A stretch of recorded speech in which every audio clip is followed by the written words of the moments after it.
Hi, a film I watched recently that I'd been interested in seeing for many years is Beware the Blob, the 1972 sequel to the classic 1950s sci-fi horror movie. The original, notable for starring a young Steve McQueen, features a strange alien being coming to Earth and absorbing people. It's just this pink gelatinous mass, but if it touches you, it absorbs you and grows bigger, and gradually it starts to threaten an entire town. By the end of the movie, they realize that the only way to defeat it is with coal. So, using industrial freezers, they manage to freeze the whole thing solid, and it ends with a semi cliffhanger ending of it being dumped in the Arctic with the famous "The End?" question mark caption.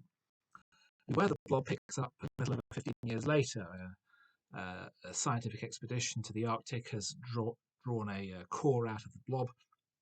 Someone's taken it home and is keeping it in the freezer, but he leaves it out for too long. It defrosts, escapes, eats everyone in the house, and then starts to menace the surrounding township. It's notionally a comedy. It's hard to tell, though, whether or not it's actually funny or just shit. It's directed by Larry Hagman, and so there were jokes at the time that this is the film that JR shot. And Hagman has minimal ability as a filmmaker. It's very hard to know how much of the film is meant to be funny, how much of it is just poor craftsmanship and lack of understanding of the material. The producer had wanted the original movie to be very light and campy and a fun monster movie for the kids, but it wound up being, despite its B-movie origins, a very effective, well-produced science fiction thriller. This is more of what that producer wanted. It's lazy, it's unfunny, it's far too much of just a retread of the original movie, but it's punctuated by these lengthy dialogue scenes of characters just rambling at each other with very poor sound, with very dull camera work, and characters just banging on and on and on, just filling time, just using oxygen, and it's almost unwatchable. I was watching it with someone, and I stopped it after 10 minutes, and I said, this is dreadful. Do you want to watch any more of this?" I said, "No."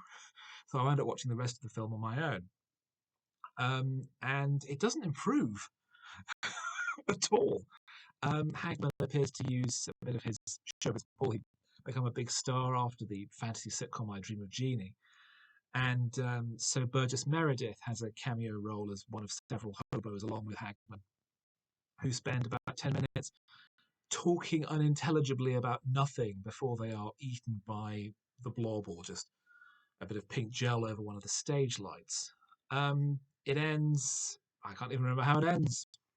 To be honest, there's a scene that replicates the original movie where the blob attacks a cinema and you see it oozing through the holes in the projection booth. And in this case, it attacks a bowling alley, and you see it oozing through the mechanism of the pin setters. It's an incredibly unimaginative, shoddy, unfunny, unclever piece of work. It's the worst film of its year. It's one of the worst films I've ever seen, and it's so much worse than I could possibly have expected. It's such a simple idea to do so well. The first film works so brilliantly.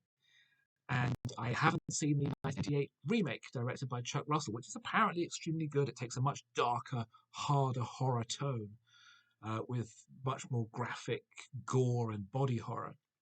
And I'd be interested in seeing it. It's apparently extremely good. But this is absolutely dismal. As I say, one of the worst films I've ever seen, almost completely incompetent on every level. Um, it belongs in the obscurity from which it has newly emerged and to which it should rightfully return.